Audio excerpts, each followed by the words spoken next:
어쨌든 저희는 여러분들의 안전기지가 되어드리도록 하겠습니다.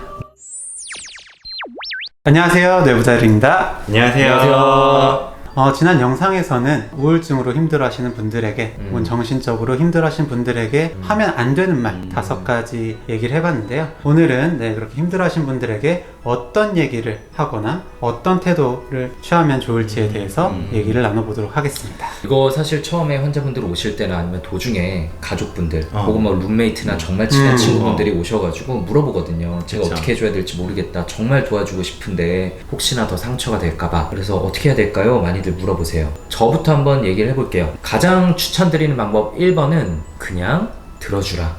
아무 말도 안 해도 된다가 저는 솔직히 제일 추천드려요. 솔직히 어떤 말을 하면서 본인 입장에서는 좀 도움이 될 거라고 한 말이 아무래도 그때 마음이 쉽게 상처받는 상태에서는 노리고 한 말이 아닌데도 상처로 다가가기도 하고 그리고 더 부정적으로 해석하기도 하고 그렇기 때문에 어떤 말을 하는 것보다는 그냥 들어주는 것만으로 충분하다 말씀을 드리곤 해요. 그리고 사실 저희도 진료실에서 어떤 조언을 애써서 쥐어짜내서 하기보다는 그냥 들어주는 경우가 더 많잖아요. 그래서 우리도 그렇게 한다. 그냥 들어주시기만 하면 된다. 때때로 환자분들께서도 왜 어떤 답을 내려주지 않느냐, 어떻게 맞아요. 하라고 하지 않느냐라는 말씀을 하실 때도 많은데요. 그만큼 저희도 그냥 가만히 있을 때가 많습니다.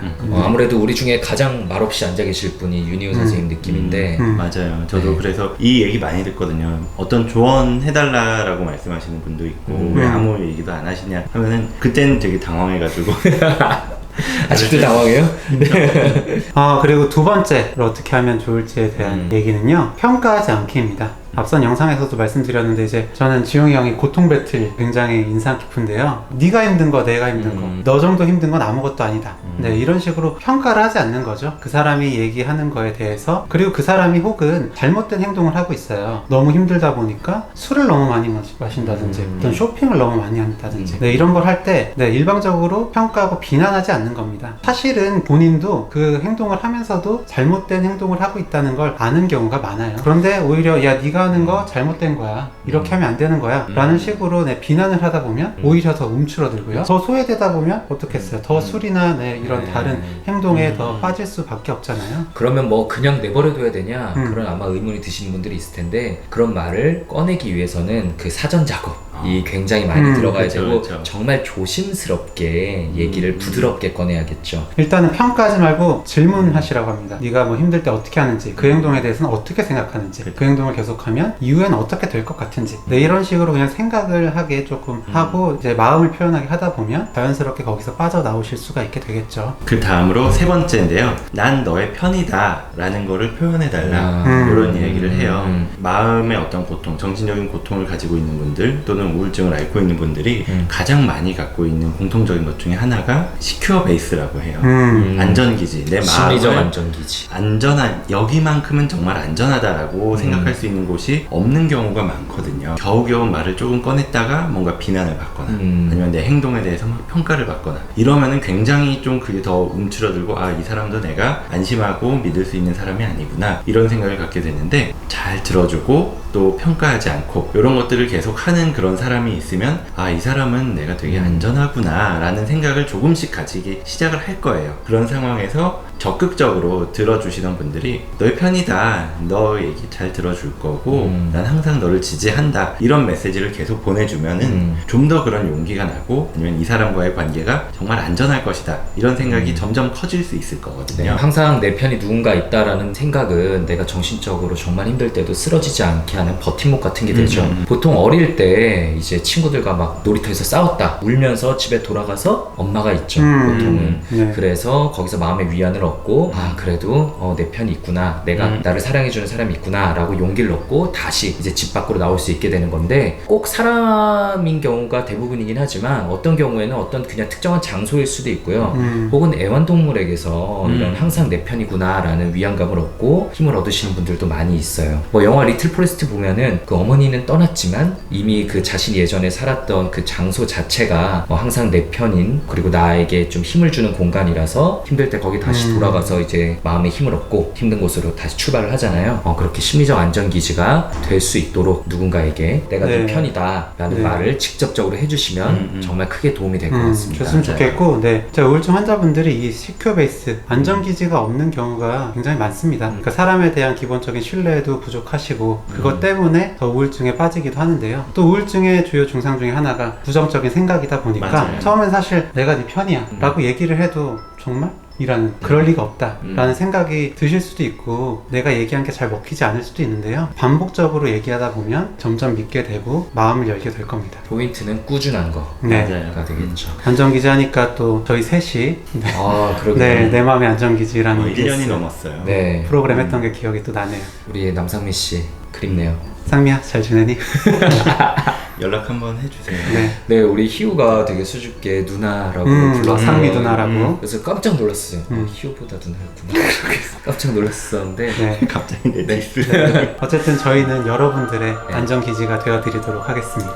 네, 정신과 의사는 이렇게 임시적인 심리적 안전기지로서 활용하시는 거다라고 말씀을 드리곤 해요. 다음으로 정신적으로 힘든 분들에게 하면 좋을 말 네 번째, 나한테 얘기해줘서 고마워입니다.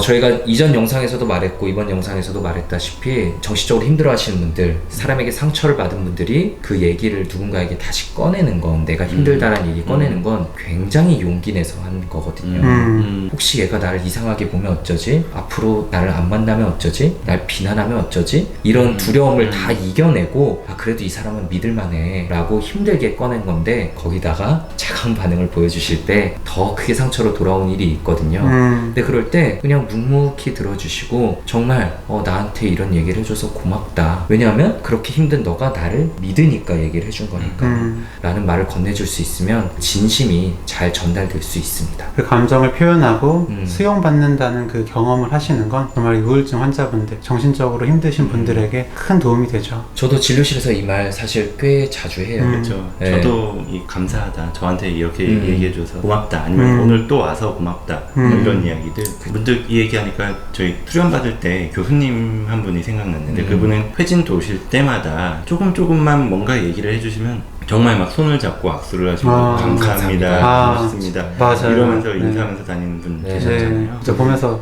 인상 깊었는데. 그렇죠. 그리고 마지막 5번째, 지금 이야기해주지 않아도 괜찮아, 언제든지 할 수 있을 것 같은데 이야기해줘. 사실 뭐 앞에서 얘기한 대로 정말 용기 내서 이야기를 꺼내지만, 꺼내다가도 자기 검열을 하거든요. 내가 이 얘기 해도 되나? 아니면 이 얘기하면은 저 사람이 날 비난할 것 같은데, 이런 여러 가지 부정적인 생각들이 들면서 주춤주춤하게 되고 말을 못하게 되고 그런 경우가 굉장히 많아요. 그럴 때 어떻게든 얘기해, 다 풀어놔봐, 이렇게 하면은 그것 자체가 굉장히 압력이 되고 내가 얘기를 하지 않으면 안 되겠구나, 내가 잘못하는 거구나, 이런 생각을 하면서 오히려 더 위축되고 그 사람에게는 이제 더 이상 말하지 말아야겠다, 이런 마음이 들게 될 수도 있는데, 너무 압박을 하지 말고 지금 다 이야기하지 않아도 좋습니다, 뭐 언제든지 이야기할 수 있을 때 해주세요, 뭐 이렇게만 하는 것만으로도 굉장히 릴렉스가 되고 이야기하는 게 편하게 쓰실 다음 거예요. 기회로 이어질 수 있고 그 사람에 대한 믿음을 더 키워나갈 수 있는 멘트인 것 같아요. 그리고 마지막으로 제가 드리고 싶은 말씀은, 어쨌든 아무리 가까운 가족이나 친구라 하더라도 치료자가 될 수는 없죠. 네. 치료자라 하더라도 그분의 인생을 어떻게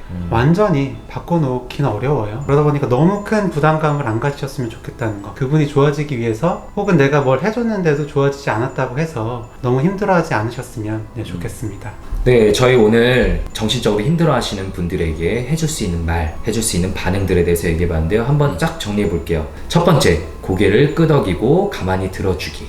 두 번째, 평가하지 않기. 네, 세 번째, 난 널 편이야. 네 번째, 나한테 이렇게 얘기해줘서 고마워. 마지막으로 5번째, 지금 다 이야기하지 않아도 괜찮아, 다음에 이야기해줘. 저희가 이렇게 말씀드려봤고요. 이 이야기가 주변에 힘들어하는 많은 분들에게 좀 도움이 됐으면 좋겠습니다. 감사합니다. 감사합니다. 오늘 영상 조금이라도 재밌고 유익하셨다면 구독, 네, 좋아요, 댓글 쓰기, 알림 설정까지 네, 꼭 부탁드립니다. 감사합니다. 감사합니다.